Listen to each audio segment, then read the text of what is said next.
I had planned another closing message, but I feel compelled to say what I'm about to say. Now, I risk sounding like a conspiracy theorist, but it's no longer a theory. What I'm about to say is fact. The secret organizations of the world power elite are no longer secret. They have planned and are now leading us into a one-world communist government. All these new challenges are bringing together about the biggest restructuring we have ever seen, not just of the global economy, but of the global order as a whole.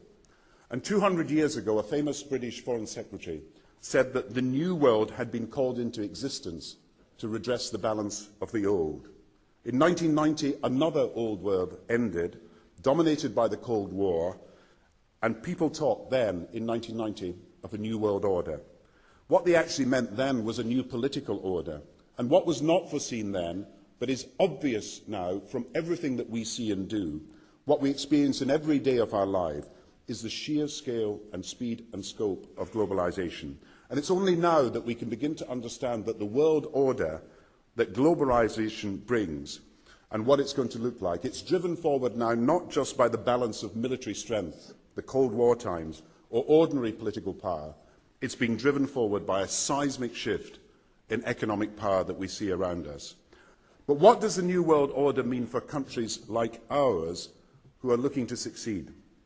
I suggest that the countries that are going to succeed are those that combine flexibility, free trade, open markets, with proper stewardship of the environment and investment in education, infrastructure and innovation.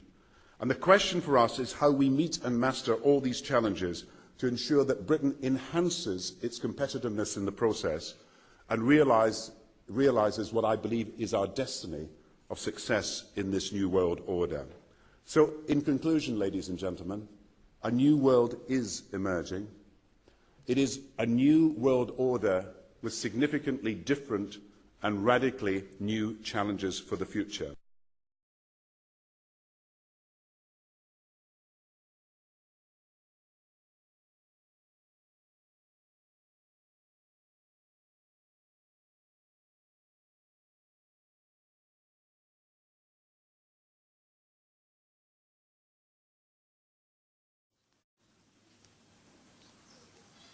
Hello YouTube, this is the woodsta.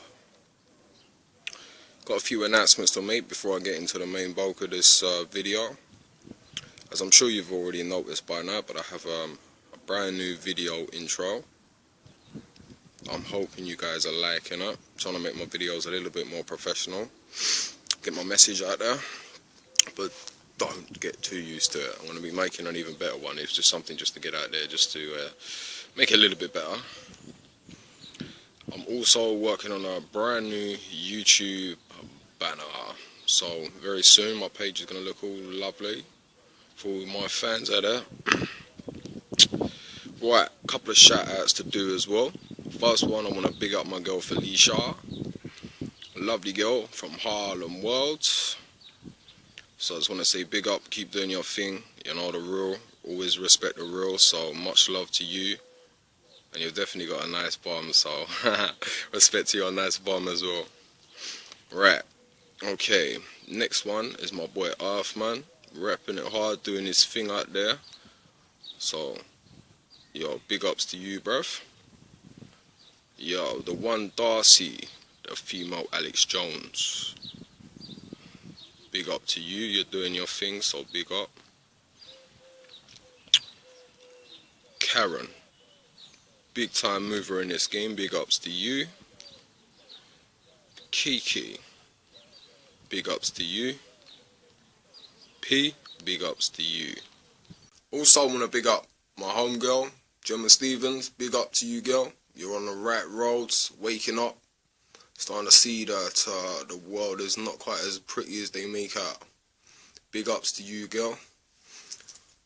Love you, respect you, you're like my sister, so big up them things, yeah? Big up, big shout out to you, much love. Now hopefully I didn't miss anyone, but if I did, don't worry, I'll get you in the next one. Right, so currently, as you can tell, I'm away. You know, just taking a bit of time out just to reflect and get my mind straight. Now, I'm in a very important place to me. See, just over my shoulder, this is where my nan used to live. My nan Brown, rest in peace, man. She was a lovely woman. You know, I remember coming out here for a few months on a half-term break. You know, it's some of the best times of my life, man. On this field, man, it all happened. I remember jumping over the balcony, running out, playing football out here. You know, I remember going in. My nan used to cook like really nice dinners and stuff. Our food was nice. And then you've got to look at the other stuff. I used to always play cards, and she taught me all these little like card games and stuff. Like, I was only young. I used to gamble like with little bits of chocolate and biscuits. She used to always go like, because there's so many of our grandchildren. And a lot of these grandchildren, like, I just couldn't remember all their names, so it was always Herbert, Sherbert, Herbert, Burbert, Ferbert, all this sort of stuff. So why am I telling you this? Why am I bringing this to you? Well, I'm sure many people like me in the journey of trying to awaken people, they come across that phrase, oh, you're one of them. Well, what exactly is one of them? Now, people often put the conspiracy theory, look, air quotes, nut jobs, paranoid. I'm a human being just the same as you. I'm out here telling you my story of my Nan Brown. I'm out here in a place that means like a lot to me. It's a place I come and think and get my thoughts together. To show you more of a human side. Because I got emotions as well. I bleed just the same as you. I'm a human being the same as you. So before you want to go, oh, you're just one of them. Don't demonize me. Just because you feel what you don't understand, that doesn't give you a right to demonize me and brush me off to the side. I'm a human being, the same as you. The difference is I have a calling. And I got a job to do. And I'm out there trying to do it. I'm hustling hard. I don't get paid to do this stuff.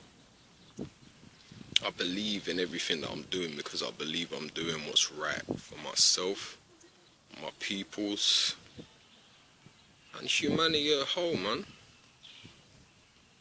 So just remember that before you demonize someone like me. Because look in the mirror. Because when I look in the mirror, there ain't much difference between me and you. The only real difference is I'm awake. And I'm out there trying to fight the system. That's the only difference between me and you. I'm not having my brain controlled by the government. I'm a free thinker. I'm a human being. Woodsta signing out. Peace. Hello, it's the Woodsta here. This is part 2 of my video. And as I'm sure you can tell, I'm actually outside. It's approximately 3:30 in the morning. So technically Sunday morning now. So you do have to apologise for basically the shit lighting. I've tried to do my best. I've tried to find the most, brightest area. But this is part 2 of the video anyway. In the first part, I briefly gave you an idea about people like myself. We're human beings, just the same as everyone else. Now this video, I'm going to expand on that. So, let's expand. I'm tired of people like me being labelled paranoid, conspiracy nut jobs, conspiracy theories. Yes, I want to put the air quotes on that. See, the first video was just to show an emotion, somebody that I care a lot about that's no longer with us. And that's one of the most humane emotions that any human being can feel, in my opinion anyway. And these videos are just about airing my opinion, and I will later get on to expose it and really in-depth information and stuff. But the fact is, we're labelled conspiracy theories, we're labelled paranoid. Okay, you say we're paranoid, or people like me are excessive, packing,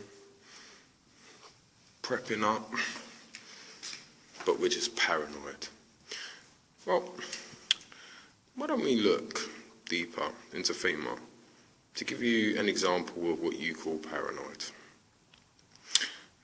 Right, FEMA, there's a bit of farmland, I think it's in Georgia, and they have something like 2 million of these FEMA caskets that can hold 3 to 4 people easily. I was pulled to the side road, which was a new cut gravel dirt road in front of a business, a builder supply business, actually top-notch builder supply in Madison, Georgia. To my right, this was previously was a soybean field, and this little new cut road divided this field, and the right side of the road was filled with which I thought was portable toilets. I never looked at them that close. Same in color, maybe black, but which was an odd color. And I was sitting there going over my notes, and a van pulled alongside of me that turned out to be the property owner. And he greeted me, and he was by himself, and so we had a good little dialogue there, and I asked him about the field of black boxes. What were they? Because I'd never seen anything like that, and his statement was that if he told me, I would be one of few people in Madison, Georgia that knew about them. And he says they're disposable coffins, I believe he told me. And he says there's 100, at that time, he said there was 125,000 there. And they were stacked, he told me, 15 high.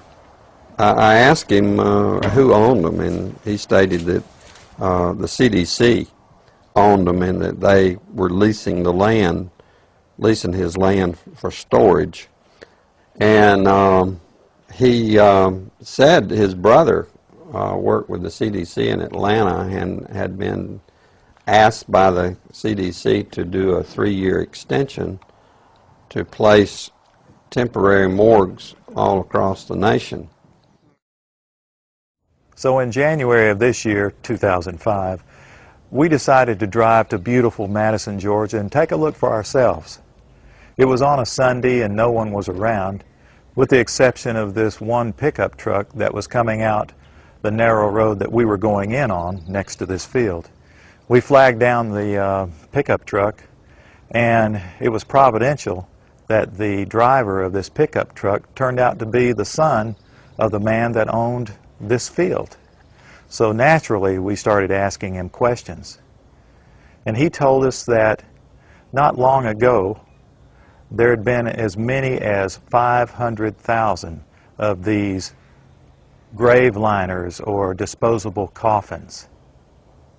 We asked him for permission if we could look around, and he said yes, so we did. We're just getting an idea for the size of these boxes. What could these boxes be used for? Well, they're called casket liners. And that's an interesting term, isn't it? It's a casket liner. When I first heard the term casket liner, I thought perhaps a lining for a casket. But this is too big to be on the inside of a casket. So certainly this could be used as a casket. This is an inexpensive casket. And you can see the size here. There's lots of room.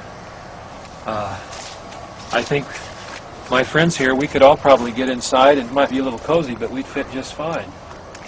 Which tells me that these liners can be used for more than just one. And one more time, what kind of liners are these? Casket liners. These are casket liners. That's what the man said. That's what the man told us. And we're told that there are about, well, there were about 500,000 out here. Later, as I went back to my home office, I spoke of it there, and of course people usually don't want to hear too much about this kind of thing. So it's never been mentioned, publicly, except just here and there, till I went to a luncheon, a fundraiser for Representative Saxby Chambliss. He was running for his second term for the U.S. House of Representatives. And it was a crowd, probably 100, maybe 150. It was congressmen, senators, state senators, and mayors. There was one table we probably had 2 3-star generals and a couple of 1-star with their spouses. So it was a real high-powered meeting. But the keynote speaker was a congressman, and I don't remember his name. He'd just been in the House for a long time, and he was the chairman of the Armed Services Committee. And so he just spoke in behalf of Representative Chambliss and the importance of having him on board to be reelected due to our threats. But it had to do with the nuclear devices that was missing from the old Soviet Union, and it had gotten into terrorist hands, and it was, the emphasis was on the critical state that we face in this country. And he said we could lose tens of millions of people in the next decade, and he used those terms, due to a nuclear strike on U.S. soil. And I was sitting there, and it became very clear to me that that could very well explain why just weeks, I mean, could be 2 to 3 weeks prior to that meeting, that I had stumbled upon these, at that time, 125,000 disposable liners or caskets or coffins or whatever they could be termed as in that soybean field in Madison, Georgia. Now what we've just seen is one United States city outside, this is Atlanta, it has a metropolitan population area of roughly 4 million people. So this is one field outside of one U.S. city, and the brother of the man that owns this field, that the government is leasing this field from to store these disposable coffins, this brother was given 3 years to set up temporary morgues around the country. Now we found the website that we think these disposable coffins were made at, and we noticed that the lids that they're advertising on the website were rounded. But the lids, hundreds of thousands of lids there, the lids we found, folks, were flat, and they were reinforced. You know what that could mean? You can stack them on top of each other. That's a lot neater to stack them in disposable coffins than what we saw after the tsunami, when we would see bulldozers digging holes and taking bodies and pushing bodies into holes. America can stomach this much better.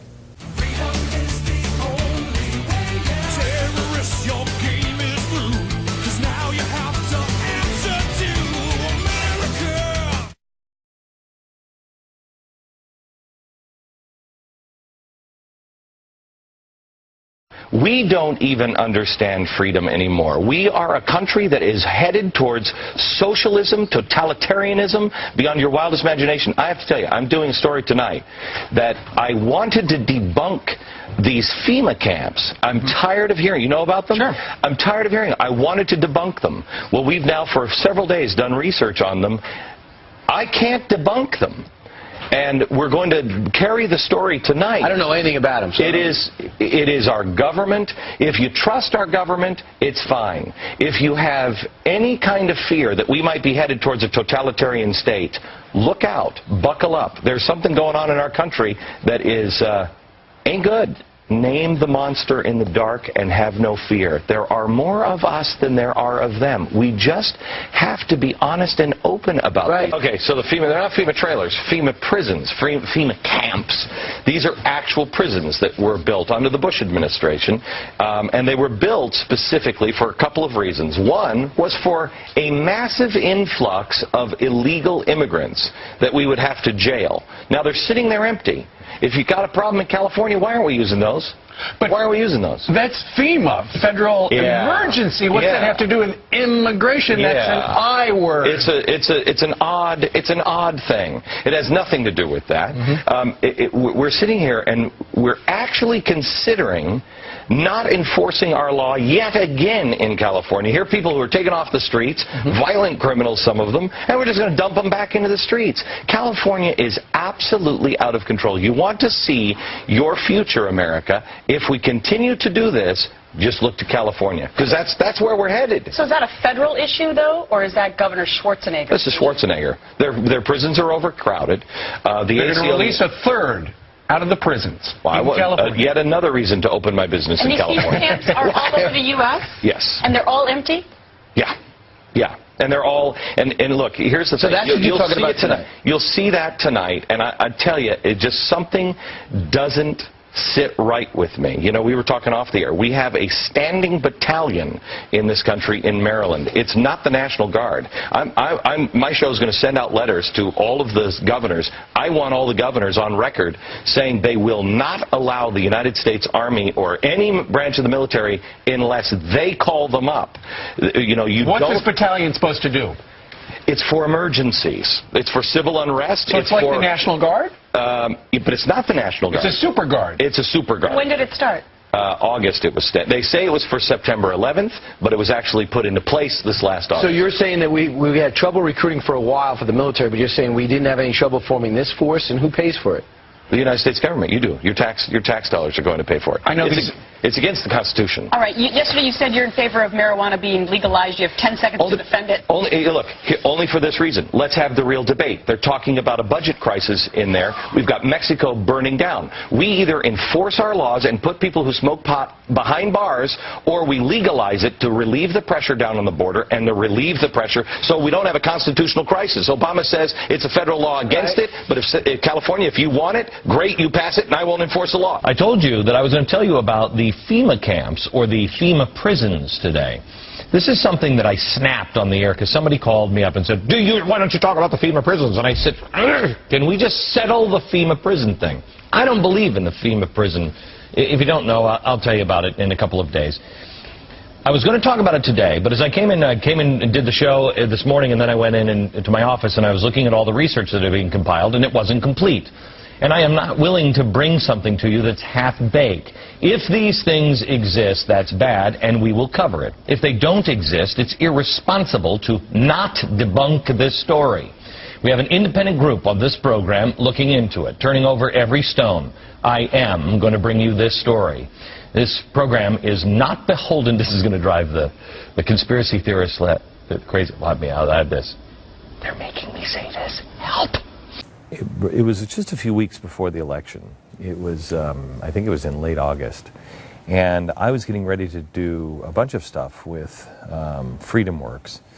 And it's about 4 o'clock in the afternoon.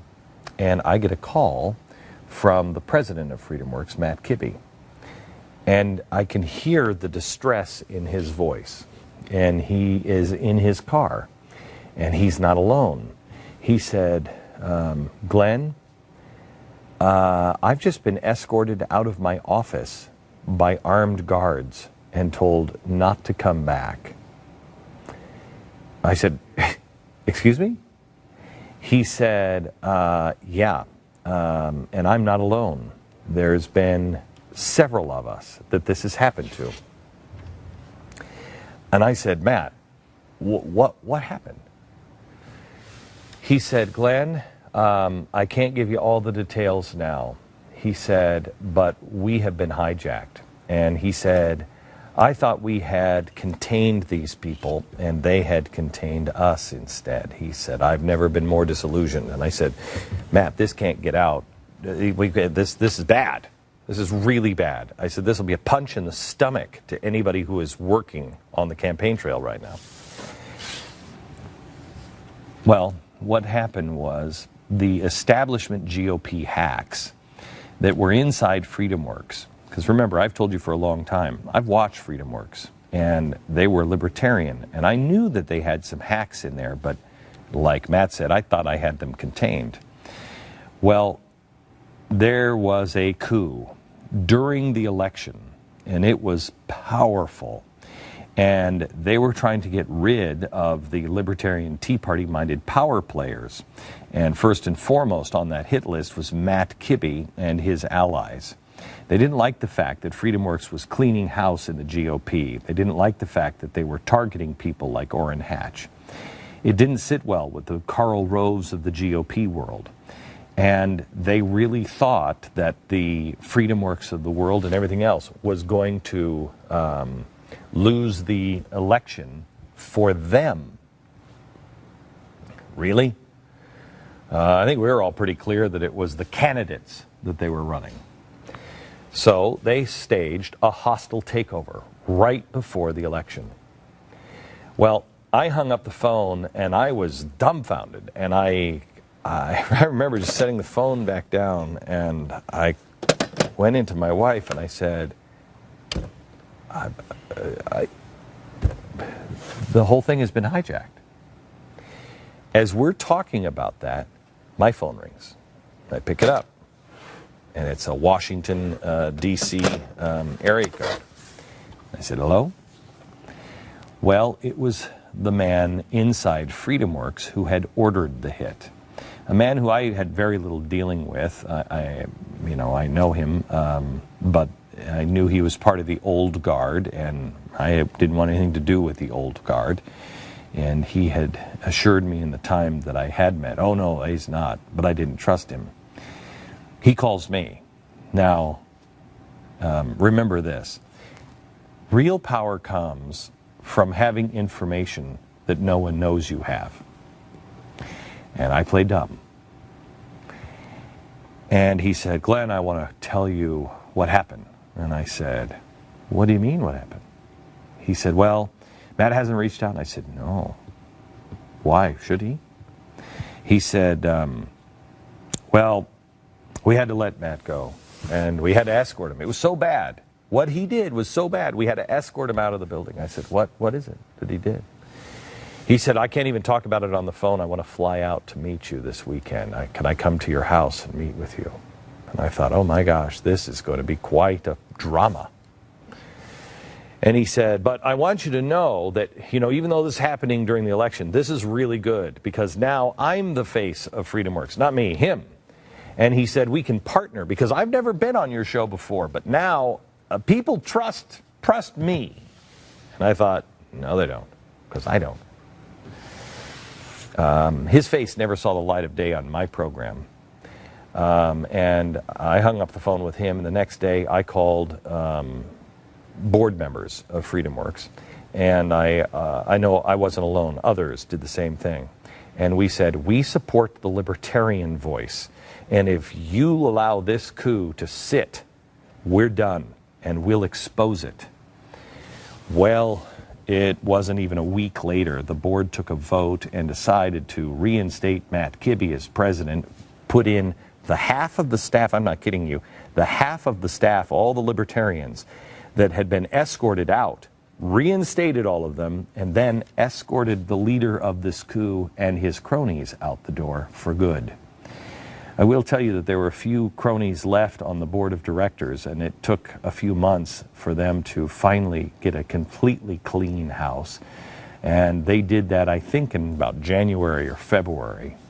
Now, I haven't told this story. Parts of it have come out. I think The Nation reported part of it after the first of the year. But I haven't said anything about it because I was waiting for the right time. And I believe today is the right time, because the same thing, same people, really, are doing this now in the GOP. Anyone in Congress or the Senate who associates with FreedomWorks, the Senate Conservative Fund, the Tea Party, anybody is being targeted by the same class of establishment Republican progressives. They do not like it when you organize. They don't like it when you choose the candidates that you actually want. You see, progressives always they're like the Fed. They prefer to hand select the candidates themselves, and then they say, pick from these. That's why we're in the situation. Karl Rove and his allies raised $500 million in hand-selecting candidates and lost. Think about that. $500 million flushed down the toilet. He had a lot of really angry millionaires. I know, because I've spoken to many of them. Karl Rove and his cronies needed someone to throw under the bus. And of course, that was the Tea Party. That was Freedom Works. Anybody. Just make them go away or tell them to get into line. That is why, honestly, they're not cleaning out this business with the IRS.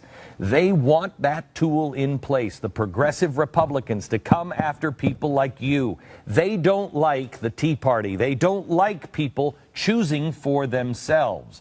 This has never been about left and right. This has never been about Republicans versus Democrats. It's certainly never been about race. This is about freedom. Freedom and tyranny. The people in Washington that run the GOP still believe the answer is running a centrist progressive candidate. I don't want that choice. I don't think you do either. If we have two choices, we have Mike Lee, Rand Paul, or Ted Cruz, and we have somebody like Hillary Clinton, fine. But I don't want another Lindsey Graham. I don't want another Mitt Romney or the lesser of two evils. I don't want that. Anybody like Mike Lee, Ted Cruz, they're walking around right now with giant targets on them. Both the Democrats and the old guard GOP progressives want them gone because they are a threat to their power and existence. Yesterday, during his hour-long press conference, the president singled out, and I want you to listen to what he's saying here. He singled out the extreme elements of the GOP. But I'm not going to do it until the more extreme parts of the Republican Party stop forcing John Boehner to issue threats about our economy. You get this? What is the Tea Party about? Stop spending money because you're going to collapse the economy. But the enemy of my enemy is my friend. He doesn't like John Boehner. But John Boehner is being defended because John Boehner will, in the end, aim right directly at the Tea Party and snuff it out. You want a one-party system? Then here's what you do. You support people like John Boehner and Lindsey Graham and John Cornyn and Mitch McConnell. You keep supporting the establishment GOP or those who disguise themselves as just like you but aren't. If you do that, conservatives and America will keep losing until we decide to do something different. I have even said for a long time, you don't want a third-party system. You don't. I don't want it. I don't think anybody wants one. Abraham Lincoln didn't want a third party. But let's remember how the GOP started. Before the GOP was in existence, it was a two-party system, the Democrats and the Whigs. But enough Whigs were sick of that party. And there were some Democrats too. And they said, this doesn't work. It's the same thing and they both want slavery. They knew that thing would implode. Charles Sumner was one of the most hated people by the Whigs and the Democrats. He was hated so much that he was literally beaten within an inch of his death on the House floor because no one stepped in to stop it. They didn't like him. He was going the opposite direction. We don't want a third party. We don't want another choice. We don't want to end slavery. He did. So they beat him almost to death on the floor. Within 4 years, Sumner wasn't the most hated anymore. He was the most beloved man in the Republican Party, and the Whigs were extinct.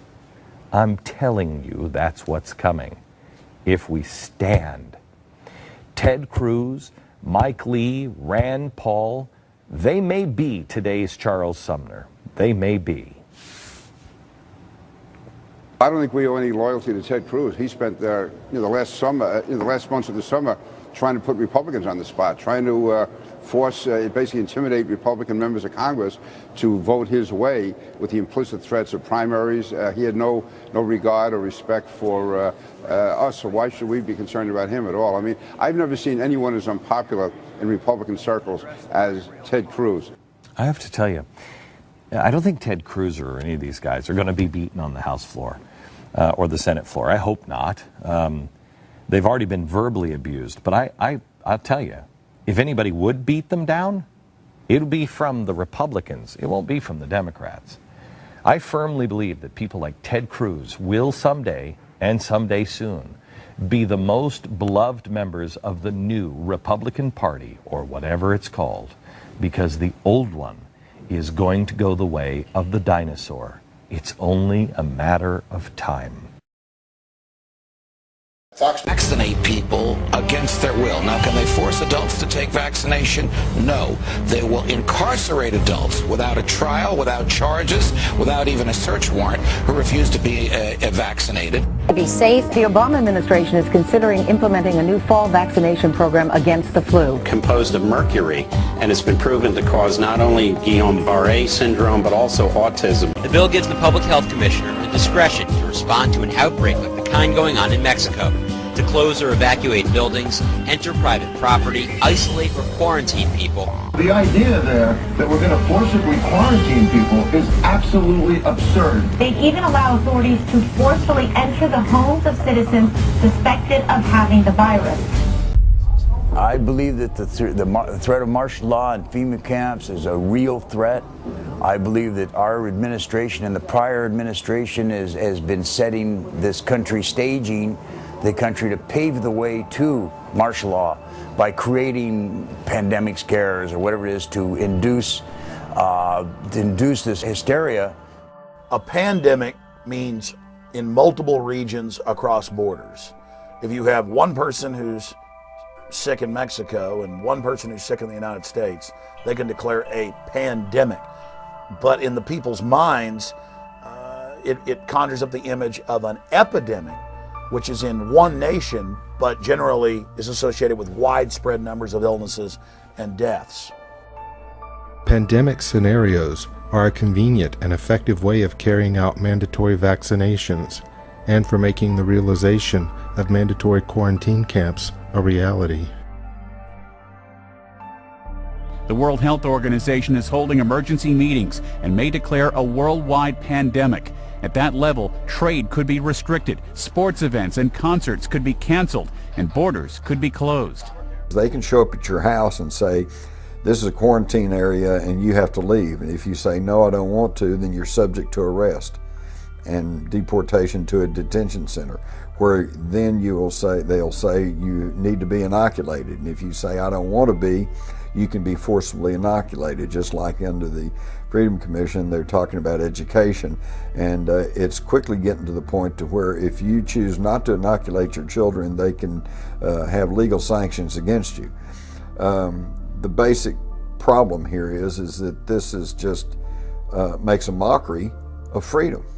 There's a lot of what if going on here as well. You know, what if gun control? What if martial law? What if they disrupt the chain of command? Is there any proof on either side of anything going on? Absolutely none whatsoever. Today in New Orleans, they got a lot tougher on the holdouts. Police department, anyone home? Not only the flooded areas, but New Orleans' driest and wealthiest neighborhoods too. Police department! The police and National Guard going street by street, house to house.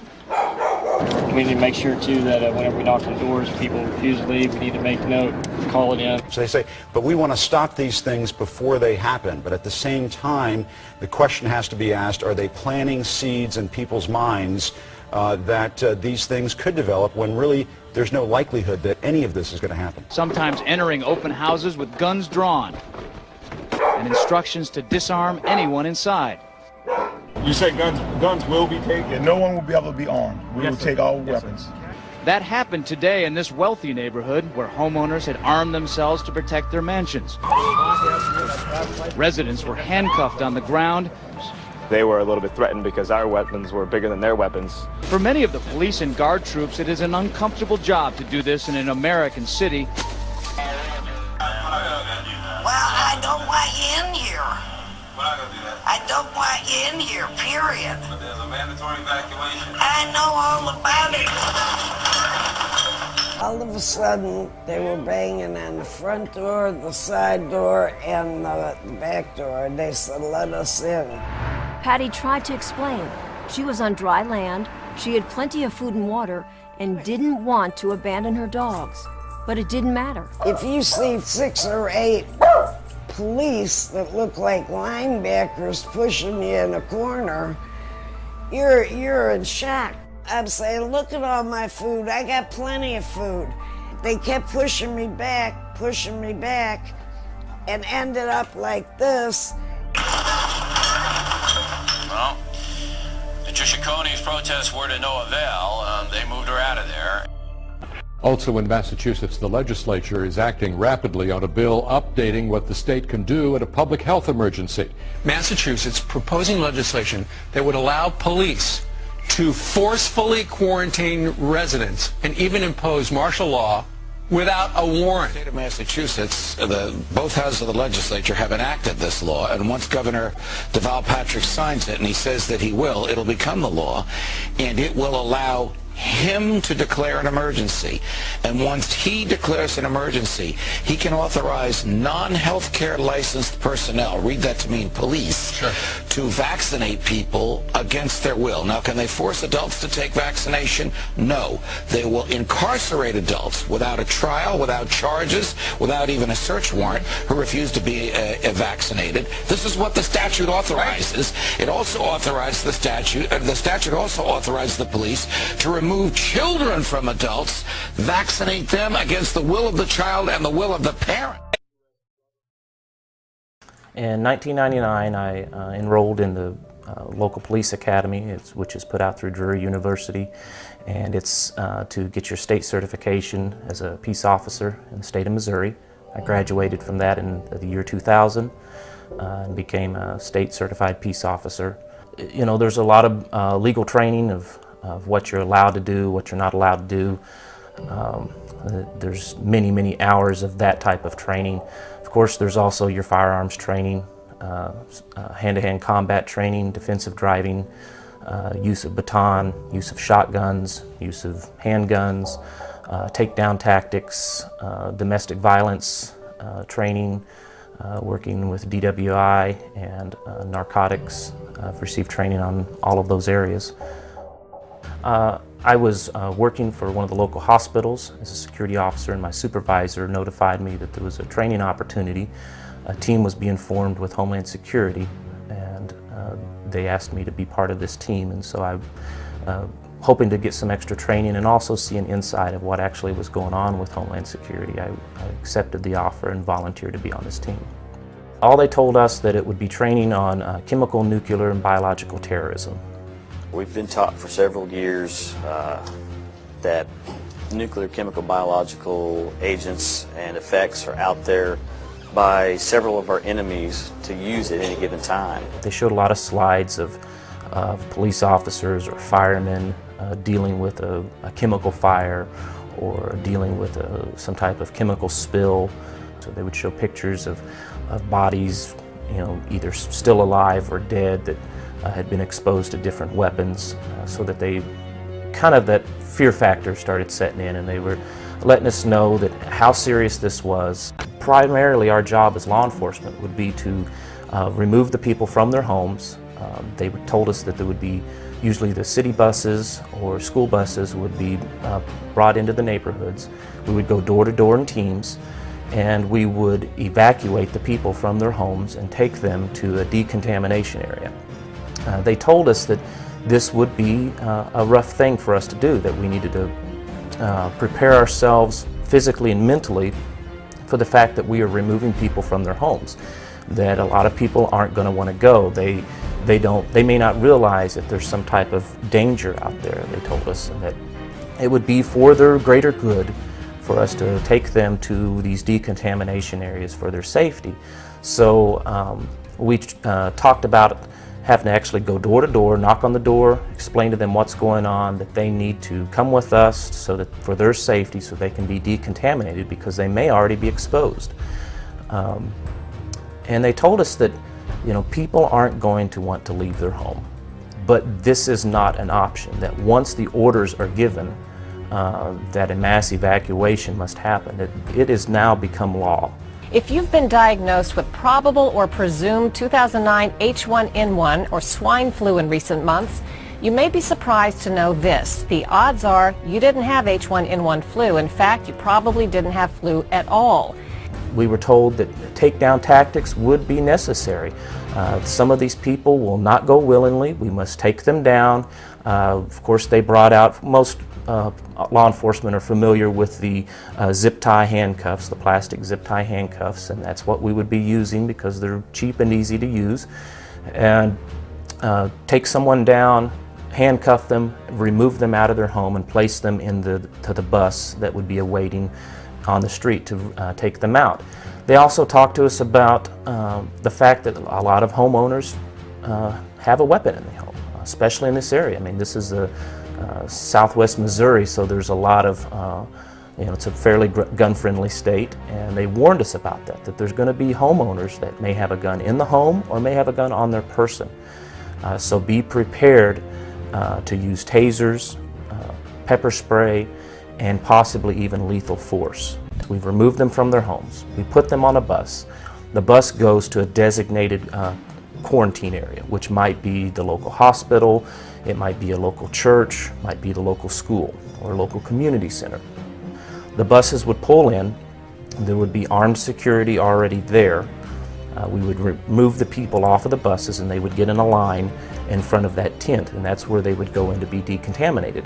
Local, state, federal, and private agencies, they are all taking part in a week-long domestic emergency response exercise. They're testing their ability to respond to multiple disasters in the Chicago area. Our job would be to go around the building, find every exit, and make sure that it's secure with chains and padlocks, so that there would only be one entrance and one exit only. You're looking at behind me is the triage area that is being set up to deal with the victims. The people get off of the buses, we line them up. Then they told us, and this was the part that really started bothering me, that before they can enter this decontamination area, they must be stripped naked so that they can be decontaminated. And they said that, you know, people are not going to want to do this. It could be snowing outside, it could be sleeting, it could be raining, it does not matter. They must be stripped down naked. An officer on either side of the line, right at the entrance of these tents, armed, ordering someone to remove their clothing. If they did not remove them, they were taken to the ground, handcuffed, and the clothing would be removed by force.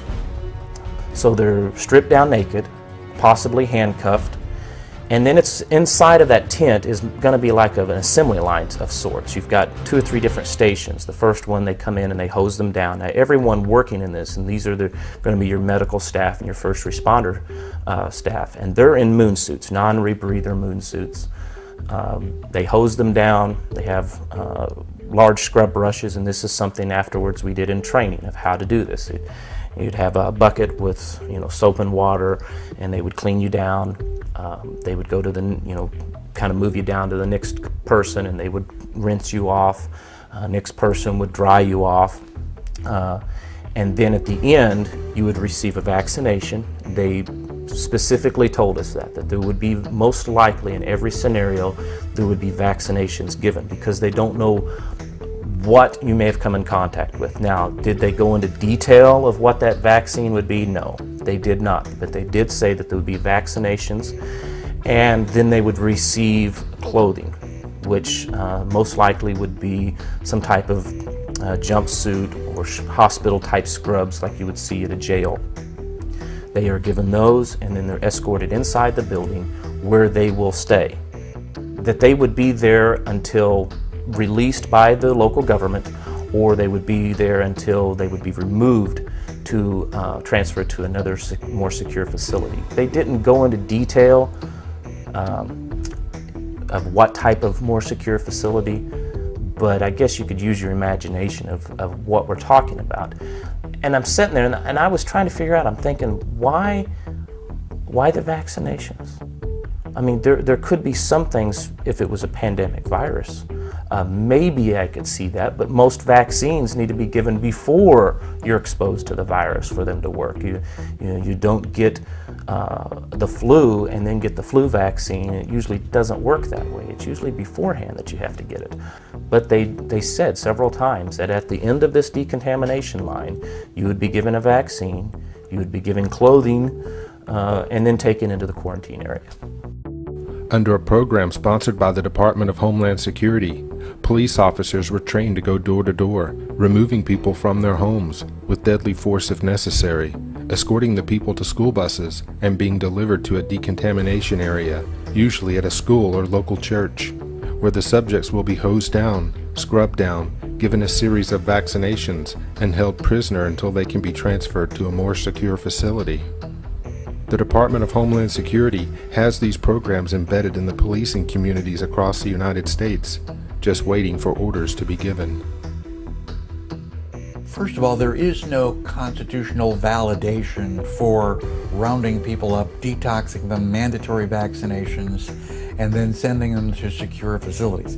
I mean, that whole description is exactly what they did to the Jews during the Holocaust. I mean, we round them up, we, give them group showers, we give them mandatory vaccinations, and, at the end of that tour, they put you in ovens.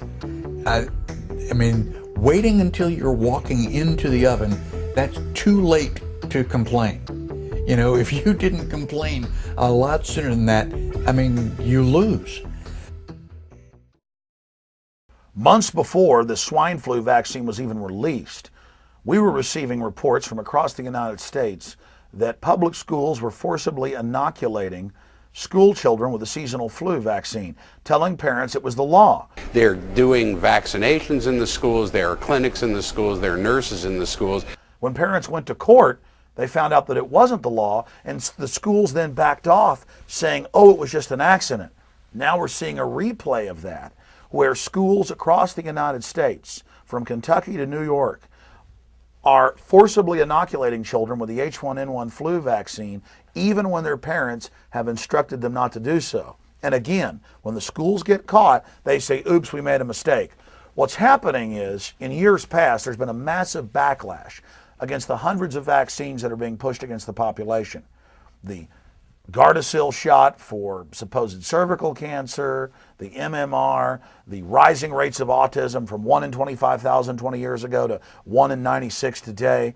And so because there is this big backlash, they're hyping the H1N1 really as an excuse to try to set the precedent to forcibly inoculate the population. That's what's really happening here. The federal requirements that are being waived for the H1N1 national emergency is the First Amendment to the Constitution, which is all about civil rights, life, liberty, pursuits of happiness, freedom of religion, and equal protection under the law. All of these are being trumped by this declaration of national emergency by the executive office, which actually follows suit with states' model state emergency health powers acts that have been advanced throughout the states to virtually do the same thing. The Model States Emergency Health Powers Act was presented to Congress in 2001, or harmonized their laws, and of course there was financial incentives added to that. As far as I can tell, most states have adopted them in full or in part.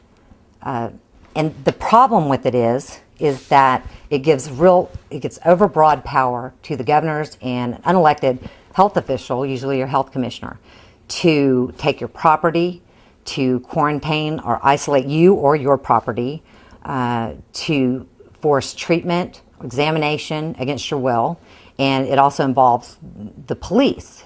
In Oklahoma, the commissioner may issue an order for the examination of any individual under the suspicion or confirmation that said individual has a communicable disease. So in other words, on one man's word that he suspects you have a communicable disease, you can be taken in and examined against your will, and then it goes to treatment. The commissioner may issue an order for the treatment of any individual suspected or confirmed to have a communicable disease. The commissioner may also order the treatment of any individual or individuals exposed to certain infectious agents.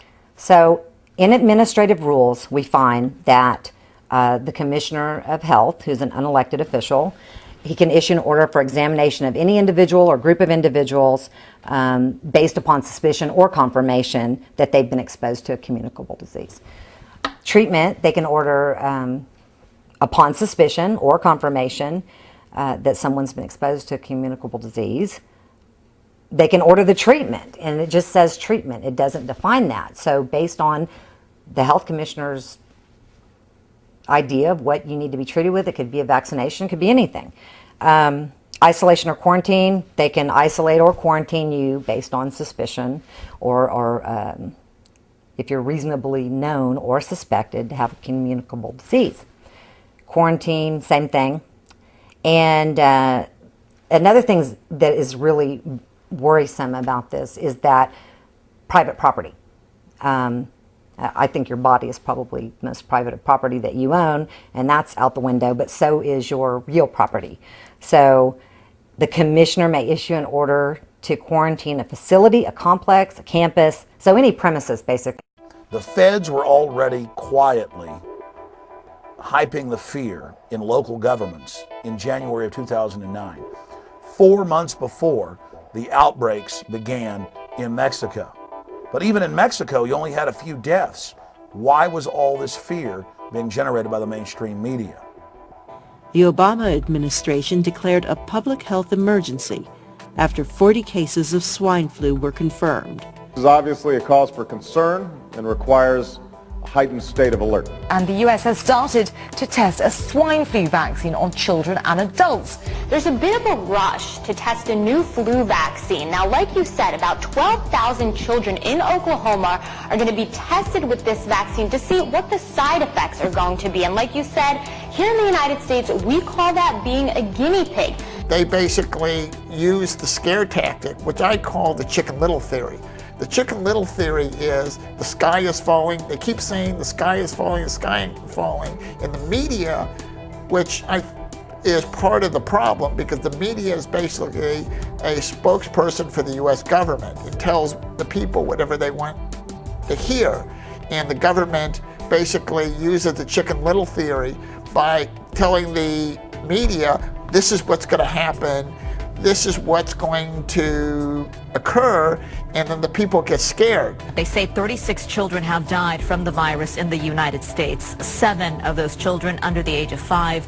The average age, 9 years old. 76 children have died from the H1N1 virus since April, including 19 in the last week alone.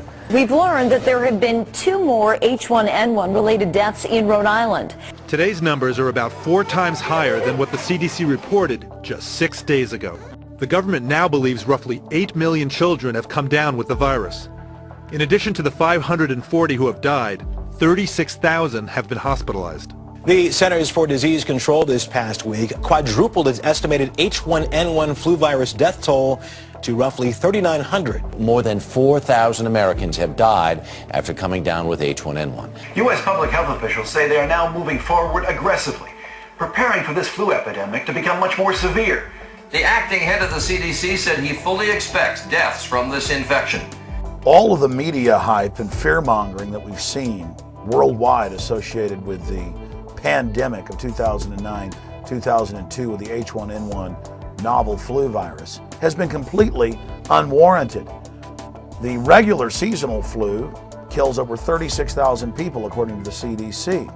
There had only been a few deaths in the United States when a worldwide pandemic was announced. So you have to ask yourself, why all the hype? We're just hearing from CDC officials. Dr. Ian Schuchat said that they are seeing a decline in the number of H1N cases on the national level. In short, only a small fraction of cases that doctors flagged as most likely to be swine flu actually tested positive for swine flu at state labs. The vast majority of the cases were negative. A 4-year-old Rochester boy is recovering tonight after nearly dying after being vaccinated for H1N1. Now, the Centers for Disease Control says the H1N1 vaccine, like any medicine, could cause a serious allergic reaction. We've taken no shortcuts in terms of safety, and we're rigorously monitoring for any potential problems with the vaccine. You know, during this H1N1, that's one of the powers of the internet and information. We started finding out that around the world, we were having all kinds of problems, including, you know, almost impossible to sabotage labs that were sending out vaccines that had stuff that it wasn't even possible for those factories to be able to put in there without sabotage or intent. What was the intent? We had third world countries that did the old school way. They were testing their vaccines on animals. They died. They went, whoa, wait a minute. So, you know, we got to think, Czechoslovakia for averting a worldwide pandemic? You know, all of these companies have been implicated throughout history, and if it's not the same ones, it's always a big one. It's always someone that benefits enormously from an outbreak of something. That if we can get just a few dollars from a few million people, we can start making some money. All this collectivized medicine, collectivized cures, collectivized prevention, that is the problem. It's just the mere philosophy that we can take care of the herd, and they think that way because they think of us as livestock. A new survey shows that 1/3 of British nurses have said that they will not take the swine flu vaccine because they're worried about the possible side effects. I know from talking to people in the research community, even scientists who helped develop the vaccine for smallpox are saying they're not going to take the vaccine and urging their friends and family not to take this vaccine either. Now, the swine flu vaccine from back in the 1970s, which is supposed to be pretty similar to the one that's being offered today, has been linked to a neurological disorder called the Guillain-Barré syndrome. Well, contained in the vaccine is a component called thimerosal, which has been proven, half of it is composed of mercury, and it's been proven to cause not only Guillain-Barré syndrome, but also autism in young children. All right, would you give it to your kids? I definitely would not. You would not, all right? And in fairness, I've talked to 3 doctors in 3 days now, and all 3 have said absolutely they would give it to their kids. They intend to give it to their kids. They're going to take it themselves, but you say no. I definitely would not. I've seen it devastate people with chronic fatigue syndrome, fibromyalgia, highly implicated, again, in autism. I think you're rolling the dice. It's a proven neurotoxin. It has 25,000 times the level of mercury than would be considered toxic if it was a food or water. The military is expected to put together teams across the country to deal with a possible outbreak this fall. Did you hear that, Jessica? The military. I mean, they have some serious concerns about what's going to happen in the fall with this flu. Yep. Because we'll have 2 flus at once, obviously, regular old every year flu, and then this, you know, pig flu. And H1N1. Yeah, in case the government asks FEMA for help, the government will be ready there with the military. We're told it's as health officials race to get vaccines ready. We are suffering the exact amount of tyranny that we're allowing. The only way that we're really going to be free is when we evolve past the need and the emotional dependence on any government. The United Nations bragged that the H1N1 flu pandemic was a great drill, a global exercise preparing the planet to go under United Nations control, and that all the major signatories to the World Health Organization agreements on flu pandemic were now under UN control. That's one of the main reasons that we see this being carried out. It's all a globalization, federalization drill to train everyone to waive their rights and waive their liberties so that we can all be protected from this public health menace. Governments are notorious for creating panic to get public support for legislation and emergency measures that the population would not otherwise consider. The United States government is no different. Whether it concerns war with other nations, battling a disaster in our own country, or control over the population during natural or health emergencies, governments instill fear to coerce the population to give up their rights in order to cooperate. The mainstream media is complicit in exciting panic among the people as well. The media's role during the H1N1 flu scare was clear. Swine flu normally infects pigs, but this virus is a new strain. These are a new swine influenza virus. They're new for pigs and they are new for people. The plans are already in place to force the non-compliant public to cooperate. You can be removed from your home, by force if necessary, mandatorily quarantined and vaccinated against your will. Your children can be removed from schools and taken to safe yet undisclosed locations until it is deemed safe for their return. This is all under the guise of protecting our nation. What has happened to our free country? Little by little, we are losing our constitutional rights, yet most Americans are paying little or no attention. People do not understand that these egregious powers are not being proposed. They are already in place, ready for federal, state, or local officials to act upon during a state of emergency. You will not get a say. You will lose your freedom to speak out. You will lose your right to privacy as troops force their way into your home to search without a warrant. You will lose your right to be secure in your home, even if you have plenty of supplies and are prepared to stay. You will lose your right to be armed as troops go door to door, person to person, confiscating your legally owned firearms. You will see military in the streets of this country carrying out the will of an unrestrained government as they round up free U.S. citizens. Some state governments pass measures to forcibly quarantine residents, incarcerate those who refuse to be vaccinated, and to forcibly vaccinate your children. Legislation like this passed during the much-hyped H1N1 flu outbreak. Training has already occurred to carry out many of these measures, reminiscent of the forcing from their homes and the internment of U.S. citizens during World War II. All of this has already happened on U.S. soil. How will you be able to defend your family? How will you react when they cart your children off to an undisclosed location because the government thinks it can protect your children better than you? Will your family's survival be up to you, or will it be up to an out-of-control government and its alphabet agencies, most of which have failed the American people over and over again? Are you going to blindly follow a government that has shown time and time again it has no respect for your constitutional rights? These rights are inalienable. They cannot be taken, and we cannot give them up. Yet Congress and various administrations encroach on our rights all the time. Will you give up your family willingly? Will you voluntarily become a captive of one of these quarantine or detention camps? What will you do? Will you go quietly?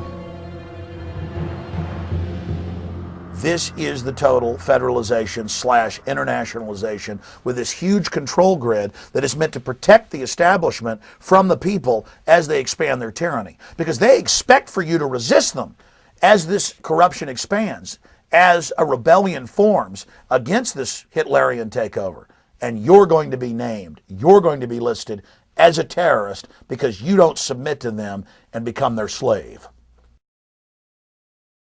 It's all happening, lights, cameras, action, face scanning cameras, watch reactions, Anagator get walk, no diddy bapping, what you thought, it's the state of New York we trapped in, and I'ma tell you something that's scary, at least not Al-Qaeda, our military police, right here in the beast, got sound weapons, the blare in your face, to wear masks and tear gas you to stay in your place, yo it's weird, there's no awareness in America today, states declare martial law, and they don't care if you safe, they got food for your genetically engineered for your race, probably swine flu stew with old American taste. Yo, it's cool, they cherish, I would perish away. And on the package, small letters that say USA, FDA approved, and that Planned Parent for free. It has no adverse reactions, apparently. See, my country wants to harm me and disarm me with its army. They're gonna come in them Humvees when they want me, this country. My country wants to harm me and disarm me with its army. They're gonna come in them Humvees when they want me, this country. But we can't let them win, cause my country wants to harm me and disarm me with its army. They're gonna come in them Humvees when they want me, this country. My country wants to harm me and disarm me with its army. They're gonna come in them Humvees when they want me, this country.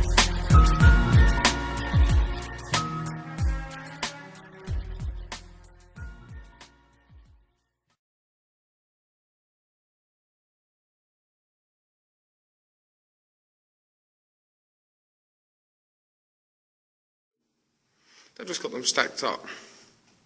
This has been confirmed on the mainstream news, the zombie media network, as I like to call it. And they say that is in the event for biological warfare. Now, first of all, we already, the people that are awake like myself, we already know why they've got them. We already know this information. But the fact is, people like me are labelled nut jobs, conspiracy theories. And the government's doing that, and people don't even bat an eyelid. People do not even bat an eyelid. Or if they do, well, that's in America. The FEMA camps, it doesn't affect it. Everything that affects another country, either directly or indirectly, affects what's happening to this country. Everything. We're all brothers and sisters of this universe. And we've got the same problem. The 1%, the elite, the banking cartel, the Illuminati, the Freemasons, skull and bones, anything you want to call these sons of bitches. And the fact is, people like me, every day, are putting in time, effort and money. It's 3:30 right now in the morning. Why am I still up? I could be sleeping right now. I could be banging numerous chicks. Could be making a beat. Could be rapping. Could be doing anything. So why am I taking my time out to make these videos? Because I'm trying to make a difference. I'm doing what I believe is right. And people want to jump on, oh, conspiracy theories, blah, blah, blah. People don't understand the mission that people like me are out there doing every single day. We give everything we've got into this. And then people just brush us off like, conspiracy theorist, oh, that's a conspiracy. I've explained in one of my previous videos, that conspiracies happen every day. I've broke down what conspiracy theory means. And everything I tell you and bring to you, I can prove. I share my own opinions on things, and I do say in my opinion, because I try not to pose opinion as fact. And this is what I'm always trying to do. I'm trying to awaken people. I protest, I do the rest of it, and under strict circumstances. Now people need to start waking up. Stop labelling us like we're nutcases. We're not nutcases. We're out there trying to fight for your rights, your children's rights. Some call us activists, revolutionary, whatever you want to call us. I don't consider myself an activist because I don't think an activist in the traditional definition is what I am. I don't think asking for having pure water without no fluoride and arsenic in it is too much to ask. I don't think it's too much to ask in this world to be free. And I mean free. To be able to have no non-GMO foods, no chemicals. To be able to live in a world where I can walk down the street and do what I want to do without this global elite. So at the end of the day, why do I do it? I've already briefly touched on it. I try and help people. I try to reach you. Right now, I'm trying to reach you, whether you're awake or asleep. I'm in my 20s. I'm supposed to be enjoying my life. But I can't turn away from this calling. I can't do that. And the fact remains that you people out there need to start doing something as well. It ain't just down to people like myself. People like me are trying to do our best by you. And we're taking non-stop grief. Every chance we get, even though people that are closest to us would rather listen to the BBC than listen to us, their supposed friends. Or they take the piss out of us. Or there's little shows on Sky One like The Revolution. I've never watched like that much of it. But at the end of the day, the way they take the piss out of us. At the end of the day, we're still in here. We're good people being demonized. And that's the way the government works. They demonize us. And why are they demonizing us? Because they know we're telling the truth and we know we got credibility.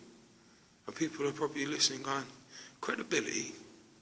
Will you look into the Bilderberg? They kept it secret for you for 50 years. We managed to get it to the mainstream news. Yeah, okay, they put their spin on it, they lied about it. But even so, we have got credibility. We have been saying the same information time after time. Time after time we've been proven right. But did we get an apology from your conspiracy nut job? No, we don't get no apologies in this game. We don't get nothing in this game. We just have to keep pushing through and taking it. That's what we're doing out here. We ain't allowing small-minded people to rock our boat. We ain't allowing an elite to put us in fucking chains. Because we awake, and that's all there is to it, yeah? And people need to start fucking getting the same conscience. Need to be up in this higher frequency. I'm raised the bar right now. Come and join me up here. Instead of staying in your small little world. Your small little world, which is what? Nothing. In your little bubble. Oh, I've got to watch X Factor. I've got to watch EastEnders. Man, fuck EastEnders. Fuck your X Factor. It is to keep you... What? Keep you what? I mean, I know the awaker right there are saying it in time with me. To keep you distracted. And I've said it, and I've said it before, and I'll say it again. That's all they do, distract you. Like the incident when that plane that went missing, it never went missing, but it gets people talking. They're using you. They're laughing at you. For your ignorance. Nah, it ain't all your fault. There's a lot of things that are playing part here. But you got to look deeper into things. And let me give you an example. People watch... There was a documentary on North Korea, or South Korea, somewhere in Korea anyway, on BBC I think it was, and they used the same keywords, chemtrails, elite, propaganda, and people watch this, and people like me have been informing people on all this stuff all the time, and the keywords are right in front of you, being showed how it works, but in a different country, and people's ignorance takes over, like, nah, it never happened here, yeah? There was people like me telling the world what Hitler was going to do. And they got the same reaction, and that's what ignorance does. Oh, it never happened here. It never happened here. And then what happens? All the evil starts. All the evil starts. Now these motherfuckers funded Hitler. These motherfuckers are bad motherfuckers. At the end of the day, you gotta look deeper. Because whatever Hitler done, mate, Hitler is a saint compared to these motherfuckers. Every day we're pushing further away from freedom and closer to full-on tyranny. New World Order is right on the corner. In fact, nah, fuck that. It ain't right on the corner, it's right here now. New World Order was born September the 11th. Now, it ain't full blown yet. We still got most of the population here. But how many of you are going to be alive watching this video 6 months from now, a year from now, 2 years from now, 5 years, 10 years from now? I might not even be here myself. I might not be.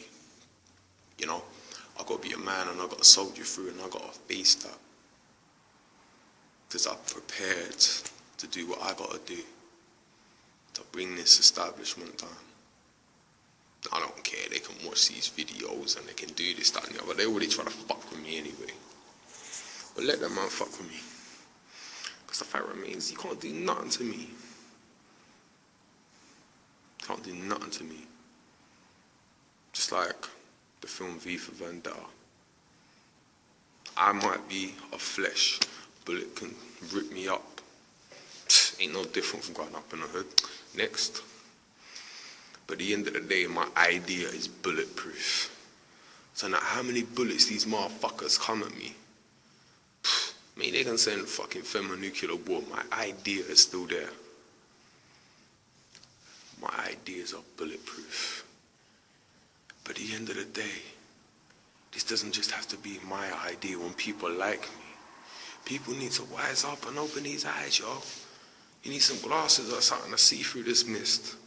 Because this threat does exist. Happening every single day, people. Every single day. They're moving closer and closer. You know? This area that I'm walking up at, man, I've had to walk quite a way just to get somewhere to get some light. And they say, oh, we're turning the lights off because it's the recession and, oh, you know, telling us to fucking go to bed early to save money on electric. Man, fuck you, cunts. That's what I gotta say to you. Fuck you, cunts. You're out there robbing a nation, pulling their fancy words like inflation and all this stuff, man. Fuck you and your fucking shit, bitch. Because the fact remains you're a cunt. At the end of the day, people need to start doing something about this. People need to look into the Cinderella law. People need to start looking deeper into what these things are. Now I'm going to be covering the Cinderella law. I'm going to be covering this in depth, in as much detail as I possibly can to get this out to people. I'm also trying to get as much information on the concentration camps that are in the United Kingdom. Yeah, FEMA in the UK. Because there's rumours about them popping up. Now there's supposed to be one just outside of Somerset. I don't know yet. But if there's one, I can guarantee there's 10. And if there's 10, there's 20. And that's all they need for a country of our size. So yeah. And that's what's going to be used on you. Yeah, you.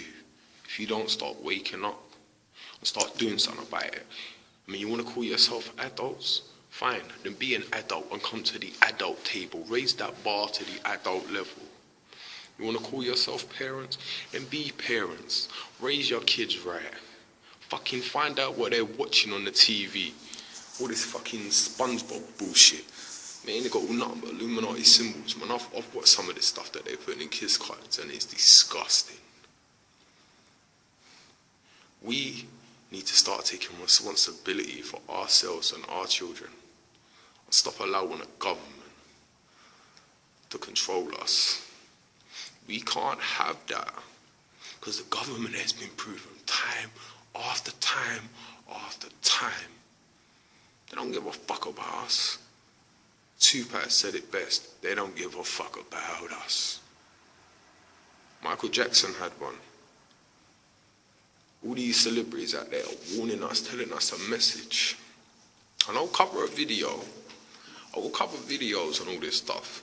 And I'll snip up all the little audio clips and I'll put it in so you people can hear it. Because I think when you got it there in front of you, you just better understand it a lot more. Anyway, this video's done for now. Just wanted to air my feelings on some things, man. Peace.